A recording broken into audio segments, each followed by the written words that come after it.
کہ بعض اوقات نظر سامنے کوئی آئے تو اس وقت لگتی ہے اور بعض اوقات تصویروں وغیرہ پر بھی لگتی ہے.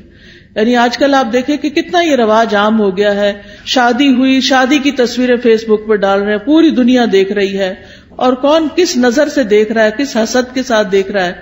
پھر اسی طرح یہ کہ بچہ پیدا ہوا، پہلے دن کی بچے کی تصویریں ڈال دیتے ہیں، اور وہ ابھی معصوم سا بچہ ہوتا ہے، اس کے اوپر تو ابھی کوئی پروٹیکشن کی لیئر بھی نہیں ہوتی، تو اس کو اسی طرح اثر ہو جاتا ہے. بعض اوقات اس میں خوشی سے بھی لگ جاتی ہے نظر، بعض اوقات یعنی ضروری نہیں ہوتا کہ حسد کی وجہ سے ہی لگے، دشمنی کی وجہ سے ہی لگے، بعض اوقات خوشی یا تعجب کی وجہ سے بھی. یعنی انسان کسی چیز کو دیکھتا تو حیران ہو جاتا ہے، جسے ہم کہتے ہیں واو کیا ڈریس ہے، کیسا گھر ہے، کیسا میک اپ ہے، کیسی جیولری ہے، کیسی ارینجمنٹ تھی، فلاں چیز. تو اس سے یہ کہ یہ نہیں ہوتا کہ کوئی بری نظر سے انسان دیکھ رہا ہوتا ہے، وہ خوشی کی نظر سے ہی دیکھ رہا ہوتا ہے. اسی لیے آپ نے دیکھا ہوگا کہ بعض اوقات ماں کی نظر اپنے بچے کو بھی لگ جاتی ہے، حالانکہ وہ حسد نہیں، پیار کی نظر ہوتی ہے. تو اس کے لیے بھی ضروری ہے کہ انسان جب اپنے گھر میں داخل ہو، اپنے بچوں کو دیکھے، اپنی نعمتوں کو دیکھے تو ماشاء اللہ پڑھے. اب آپ دیکھیں کہ ہمارے معاشرے میں کتنا عجیب ہے نا، ٹرک کے پیچھے تو لکھا ہوتا ہے حاسد کا منہ کالا، رکشے کے پیچھے لکھا ہوتا ہے، فراری کے پیچھے کوئی نہیں لکھتا. اب آپ دیکھیے کہ رکشے کو نظر لگے گی، کون لینا چاہے گا رکشا؟ دیکھو فراری کو تو لگ سکتی ہے نا نظر.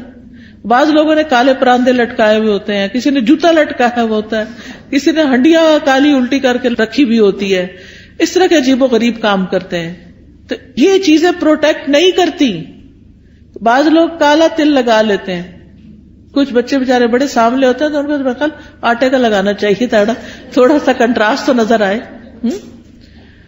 تو یہ تل لگانے سے بھی کوئی فائدہ نہیں ہے. اور اسی طرح کچھ لوگ یعنی کہ دلہن کو تیار کر کے کوئی ایسی چیز بیچ میں ڈال دیتے ہیں کہ وہ اس کی خوبصورتی ماری جائے، تو اس سے بھی فائدہ نہیں ہوتا. نظر کا لگنا جو ہے وہ برحق ہے. نبی صلی اللہ علیہ وسلم نے فرمایا العین حق، نظر لگنا برحق ہے. نظر بد بھی حسد کی وجہ سے پیدا ہوتی ہے، اور نظر بد جو ہے وہ ایک طرح سے اس کو تیر کہا گیا. یعنی جس طرح فزیکل تیر ہوتے ہیں، ایسے ہی جو حاسد جس کے دل میں بغض اور شر ہوتا ہے، اس کی نگاہوں سے کچھ ایسی ریز نکلتی ہیں جو جا کر اس شخص کے اوپر اٹیک کرتی ہیں جس سے وہ حسد کر رہا ہوتا ہے.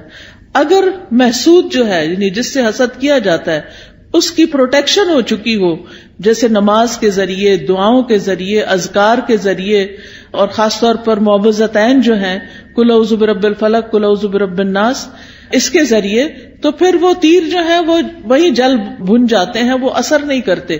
لیکن اگر وہ شخص نعمتیں پا کر اللہ کا شکر گزار نہیں، اپنی عبادت کا دھیان نہیں رکھتا، تو وہ تیر جو ہے اس کو جا لگتے ہیں، اور پھر ایسی بیماریوں کا سبب بن جاتے ہیں جن کا ریزن پتہ نہیں چلتا، اور انسان مسلسل تکلیف میں مبتلا رہتا ہے. پھر اسی طرح نبی صلی اللہ علیہ وسلم نے فرمایا کہ ہر نعمت والے سے حسد کیا جاتا ہے. تو جب تم اپنے کو منصوبے بناؤ تو رازداری سے کام لو. یہ نہیں کہ پوری دنیا میں اس کی شہرت کر دو کہ میں یہ کرنے والا ہوں، میں یہ کر دوں گا، میں وہ کر دوں گا. جب انسان کچھ کر لے پھر اس کے بعد تو سب کے سامنے آ ہی جائے گا، اور اس وقت تک وہ کام ہو بھی چکا ہوگا. پھر اسی طرح حدیث سے یہ بھی پتہ چلتا ہے کہ انسانوں کی موت کا سبب بھی نظر بن سکتی ہے. رسول اللہ صلی اللہ علیہ وسلم نے فرمایا اللہ کی قضاء اور قدر کے بعد نظر بد ہی میری امت کے اکثر لوگوں کی موت کا سبب بنتی ہے. یعنی بہت سے لوگوں کو بظاہر کوئی بیماری نہیں ہوتی، اچانک کوئی ہارٹ اٹیک ہو جاتا ہے، اچانک کوئی برین ہیمریج ہو جاتا ہے، اچانک ہی کوئی مصیبت آ جاتی ہے، تو اس کے پیچھے بھی نظر بد ہو سکتی ہے. اسی طرح جانوروں کی موت کا سبب بھی بن سکتی ہے. نبی صلی اللہ علیہ وسلم نے فرمایا نظر بد آدمی کو قبر میں اور اونٹ کو ہانڈی میں پہنچا دیتی ہے. یعنی بعض جانوروں کو جب نظر لگتی ہے تو تڑپ اٹھتے ہیں اور کھڑے کھڑے گر کے ختم ہونے لگتے ہیں، تو ان تک بھی یہ اثرات پہنچتے ہیں. تو نظر بد کا ایک سبب جو ہے وہ حسد ہے.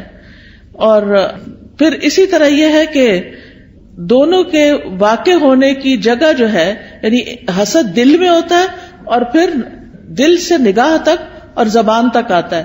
اور بعض اوقات نگاہ سے انسان دوسرے کو نقصان دیتا ہے اور بعض اوقات زبان سے دیتا ہے. یعنی حاسد جو ہوتا ہے وہ بیٹھ کے دوسرے کی چگلی غیبت کہیں نہ کہیں کچھ نہ کچھ کرتا ہی چلا جاتا ہے. پھر اسی طرح آپ دیکھیں کہ انسانوں کی نظر بھی لگتی ہے اور جنات کی نظر بھی لگتی ہے. یہ بھی ہمارے دین نے ہمیں بتایا ہے. اور حدیث سے پتہ چلتا ہے نبی صلی اللہ علیہ وسلم انسانوں اور جنوں کی نظر سے پناہ مانگنے کے لیے مختلف دعائیں پڑھا کرتے تھے. پھر جب یہ معوذتین نازل ہوئی تو آپ صلی اللہ علیہ وسلم نے باقی چیزیں پڑھنی چھوڑ دی اور صرف معوذتین پڑھتے تھے. یعنی قل اعوذ برب الفلق اور قل اعوذ برب الناس، اور اس سے علاج کیا کرتے تھے. اور پھر یہ ہے کہ جن جو نظر لگاتے ہیں وہ انسانوں کی نظر سے بھی سخت ہوتی ہے. اور انسان تو ہمیں نظر بھی آ جاتے ہیں جب ہمیں پتہ چلتا ہے کہ فلاں شخص جو ہے وہ ہم سے حسد کرتا ہے یا ہمارے بارے میں اس طرح سمجھتا ہے، تو ہم اس سے بچنے کی بھی کوشش کرتے ہیں جتنے حد تک بچ سکیں. لیکن جن تو ہمیں نظر بھی نہیں آتے، ان سے کیسے بچ سکتے ہیں؟ ان سے صرف یہ ہے کہ ان دعاؤں کو صبح و شام پڑھا جائے، اذکار کو، تو اس سے انسان محفوظ رہ سکتا ہے. قرآن مجید میں آتا ہے سورۃ الکہف میں وَلَوْلَا إِذْ دَخَلْتَ جَنَّتَكَ قُلْتَ مَا شَاءَ اللَّهُ لَا قُوَّةَ إِلَّا بِاللَّهِ. اور جب تم اپنے باغ میں داخل ہوئے تو تم نے یہ کیوں نہ کہا کہ جو اللہ نے چاہا، یعنی جی اللہ کے کرنے سے ہی سب ہوا ہے. کیونکہ حقیقت یہ ہے کہ جو بھی نعمت ہمارے پاس ہے یہ ساری کی ساری اللہ پاک کی طرف سے ہے. قرآن مجید میں آتا ہے وَمَا بِكُم مِّن نِّعْمَةٍ فَمِنَ اللَّهِ. تمہارے پاس جو بھی کوئی نعمت ہے وہ اللہ کی طرف سے ہے. ابن حجر کہتے ہیں نظر کبھی خوشی اور تعجب کی صورت میں بھی لگ جاتی ہے، اگرچہ وہ کسی محبت کرنے والے کی طرف سے ہو، اور کبھی وہ کسی نیک آدمی کی طرف سے بھی ہو سکتی. یعنی نیک آدمی کسی کی نیکی پر خوش ہو رہا ہے تو اس سے بھی ہو جاتا ہے. تو جب کسی کی کوئی چیز دیکھیں تو فوراً برکت کی دعا دے کہ اللہ ان کو برکت دے. اچھا کھانا دیکھیں، اچھا ڈریس دیکھیں، اپنے بچے کو کوئی نیکی کا، خیرات کا، صدقات کا کوئی اچھا کام کرتے ہوئے دیکھیں. اس سب چیزوں پر ہم کیوں ایسا کرتے ہیں؟ بچہ پیدا ہوتا ہے ہم کہتے ہیں مبارک دینی ہے، کوئی حج پہ جاتا ہے تو ہم واپس آتا ہے تو ہم اس کی مبارک دیتے ہیں، کسی کی شادی ہوتی ہے تو ہم مبارک دیتے ہیں، کسی کا بزنس اچھا فلرش کر جاتا ہے تو اس پہ مبارک دیتے ہیں، کبھی کسی کے جاب اچھی لگ جاتی ہے، کسی کو کوئی عہدہ ملتا ہے تو اس کو مبارک دیتے ہیں. تو ہمارے دین میں جو مبارک کا کانسیپٹ ہے اس کا مطلب یہ ہوتا ہے کہ اللہ تمہیں اس میں برکت دے اور حاسد یا خوش ہونے والے دونوں کی نظروں سے بچائے. یعنی کہ جو بری نظر سے دیکھ رہا ہے اس سے بھی بچو، اور جو اچھے خوش ہو کے اپنے ہی بہن بھائی یا اپنے ہی والدین ان کی بھی نظر سے بچ سکو. پھر اسی طرح کچھ نظریں بیمار کرنے والی ہوتی ہیں. اب آپ دیکھیں ریز کا کانسیپٹ تو آج کے دور میں بہت آسانی سے سمجھ آتا ہے. مائکرو ویو میں کیا ہے؟ ویوز ہی تو ہیں، ریز تو ہیں، وہی تو اس کھانے کو گلا کے پکا کے جلا بھی دیتی ہیں. کوئی آگ تو نہیں لگی ہوتی مائکرو ویو کے اندر، یہ کیا چیز جلاتی ہے؟ ریز ہوتی ہیں.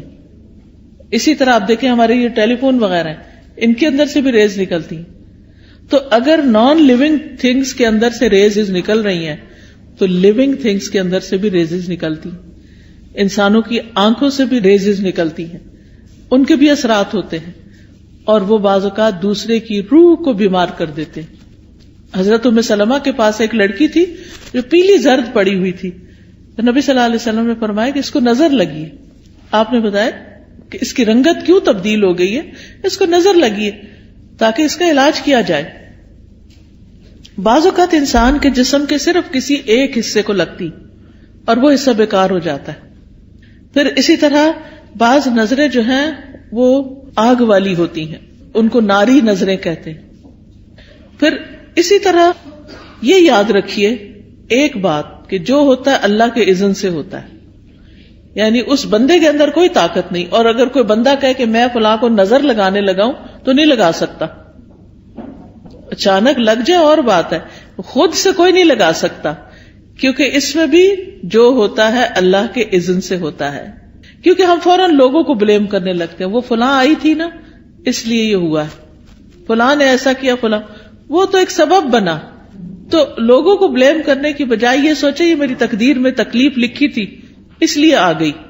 تیسرا بڑا سبب اذکار اور تلاوت قرآن اور نمازوں کی پابندی نہ کرنا، اس سے نظر لگتی ہے، اس سے یہ شیطانی اثرات حملہ آور ہوتے ہیں.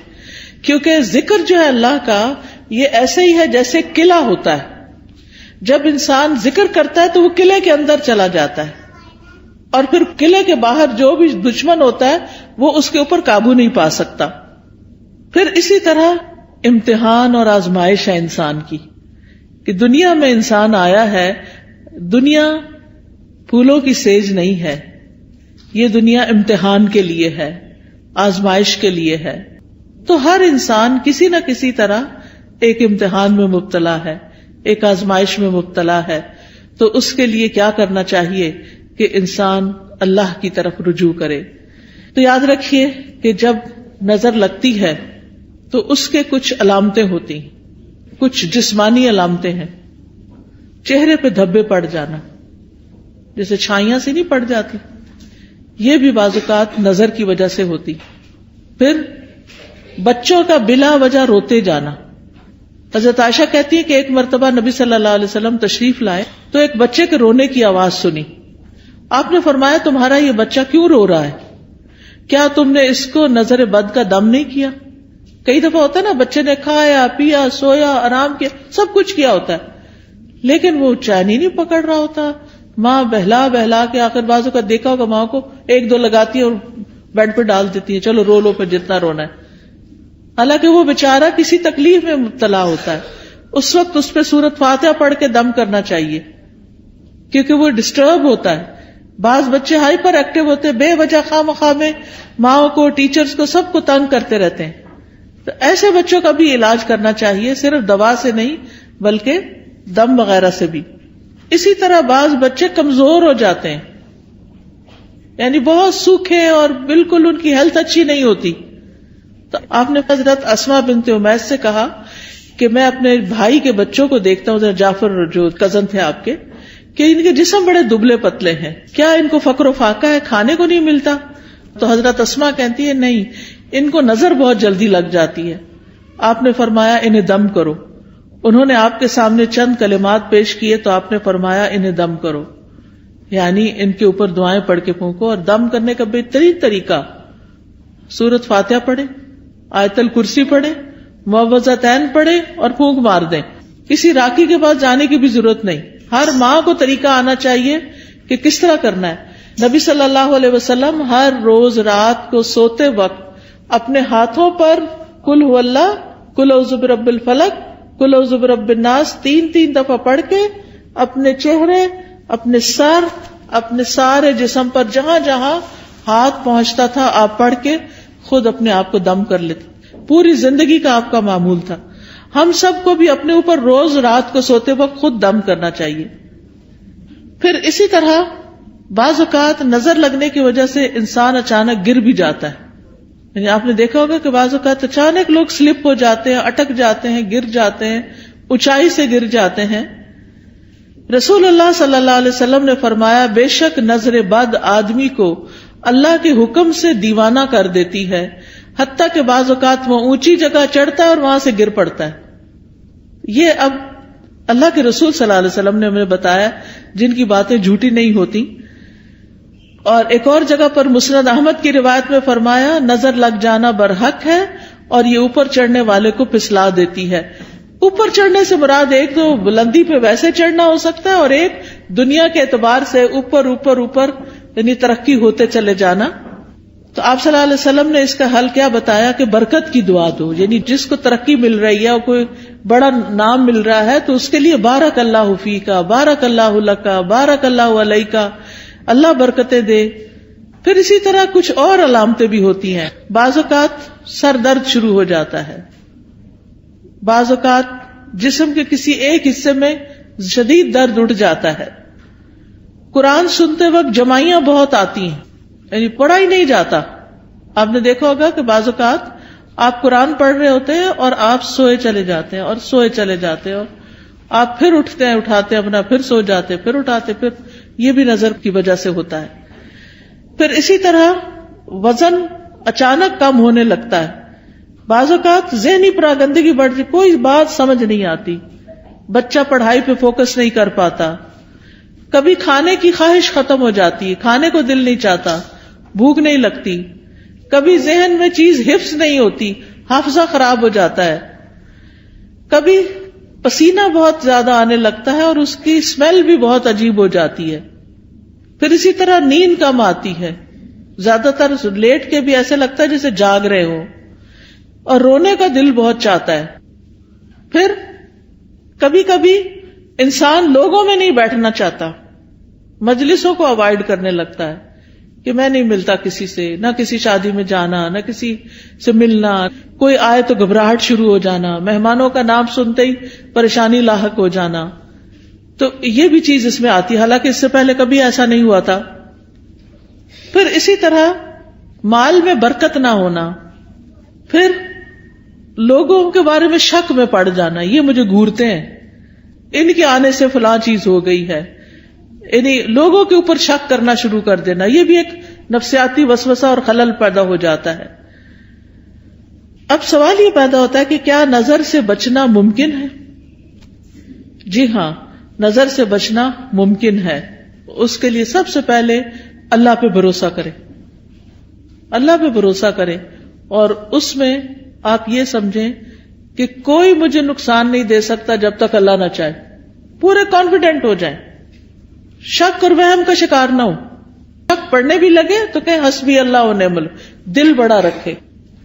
دوسری بات یہ کہ اللہ کی پناہ لیں، یا اللہ تو مجھے پروٹیکٹ کر، مجھے اپنی حفاظت میں لے لے، مجھے اس شر سے بچا لے۔ رسول اللہ صلی اللہ علیہ وسلم نے فرمایا، اللہ تعالیٰ فرماتا ہے میرا محبوب بندہ اگر مجھ سے مانگتا ہے تو میں اسے دیتا ہوں، اور اگر وہ کسی شیطان یا دشمن سے پناہ مانگتا ہے تو میں اس کو محفوظ رکھتا ہوں۔ تو اللہ تعالیٰ اپنی حفاظت دیتا ہے، تو اس لیے حفاظت کی دعائیں پڑھتے رہیں۔ تیسری چیز، نعمتوں کو چھپا کے رکھیں، اور خاص طور پر نئی نئی چیزوں کو فیس بک پہ مت پوسٹ کریں صرف لائکس لینے کے لیے۔ اب آپ دیکھیں کتنی لائکس ہوگی، پھر تھوڑی تھوڑی دیر بعد سٹیٹس چیک کرنا، اب کیا ہو رہا ہے، اب کتنے کمنٹ آئے ہیں، کیا ہو رہا ہے۔ ان چیزوں سے حاصل کچھ نہیں، کوئی فائدہ نہیں۔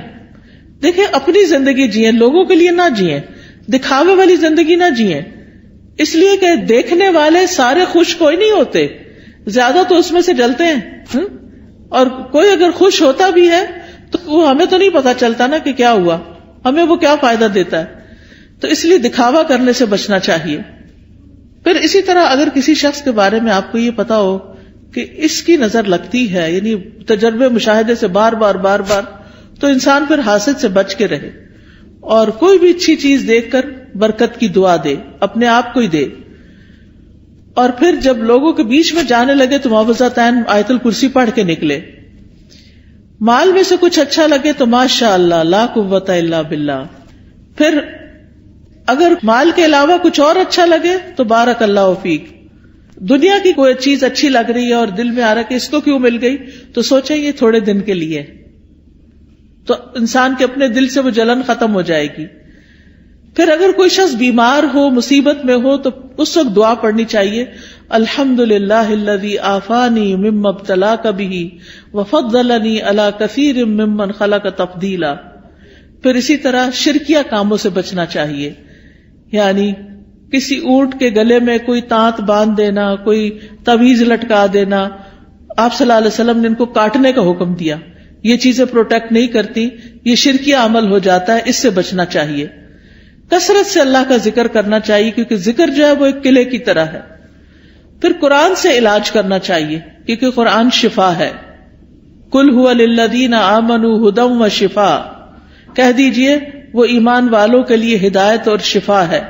وَنُنَزِّلُ مِنَ الْقُرْآنِ مَا هُوَ شِفَاء، اور ہم قرآن میں وہ چیز اتارتے ہیں جو شفا ہے۔ تو قرآن کی تلاوت، قرآن کو سمجھ کے پڑھنا، قرآن کی کچھ آیات کو پڑھنا جیسے آیت الکرسی وغیرہ ہے۔ سورۃ الفاتحہ سے علاج، اور سورۃ الفاتحہ میں خاص طور پر ایاک نعبد و ایاک نستعین پڑھے کہ اللہ صرف تیری ہم عبادت کرتے ہیں، صرف تجھ سے ہم مدد چاہتے ہیں، تو ہماری مدد کر۔ تو یہ توحید کا خلاصہ ہے، اور اس سے انسان کی اللہ تعالیٰ مدد فرماتے ہیں، یعنی سب سے بہترین وسیلہ توحید کا دے۔ اگر مرض زیادہ ہو جائے تو سورۃ البقرہ پڑھیں، تو آیت الکرسی پڑھیں، سورۃ فاتحہ پڑھیں، لیکن یہ جو ہم کالی مرچیں جلا کے اور ان کی دھونی دے کے اور اس طرح کے کام کرتے ہیں، یہ سنت میں کچھ ثابت نہیں ہے. پھر اسی طرح کوئی چیز گرے لگا کے باندھنی اور پہننی نہیں چاہیے، یہ بھی شرک میں شامل ہو جاتا ہے. یہ سحر کی ایک قسم ہوتی ہے. پھر اسی طرح سکینت والی آیات اور شفا والی آیات یہ سننی بھی چاہیے، اور پھر دعاؤں کے ذریعے اور دم کے ذریعے علاج کرنا چاہیے، لیکن شرکیہ دم سے بچیں. حضرت جبریل علیہ السلام جس دعا کے ساتھ نبی صلی اللہ علیہ وسلم کو دم کرتے تھے وہ دعا پڑھے، اور وہ کیا ہے؟ بسم اللہ ارقیک من کل شیء یؤذیک من شر کل نفس او عین حاسد اللہ یشفیک بسم اللہ ارقیک. یہ انشاءاللہ کتابیں آپ کو دیکھیں گے تو ان میں یہ دعائیں لکھی ہوئی ہیں، وہ آپ کو اگر زبانی یاد نہیں تو دیکھ کے بھی پڑھ سکتے ہیں. پھر اسی طرح ہر ناگہانی آفت سے بچنے کی دعا ہے، اللہم انی اعوذ بک من زوال نعمتک وتحول عافیتک وفجاءۃ نقمتک وجمیع سخطک. اے اللہ میں تیری پناہ چاہتا ہوں اس بات سے کہ تیری کوئی نعمت چھن جائے، یا تیری دی ہوئی عافیت پلٹ جائے، یا کوئی ناگہانی عذاب آ جائے، اور تیرے تمام غصے اور ناراضگیوں سے میں تیری پناہ چاہتا ہوں. پھر بری تقدیر سے، دشمن کے خوش ہونے سے یا اللہ تو بچانا کہ ہمارے دشمن ہم پہ خوش نہ ہوں.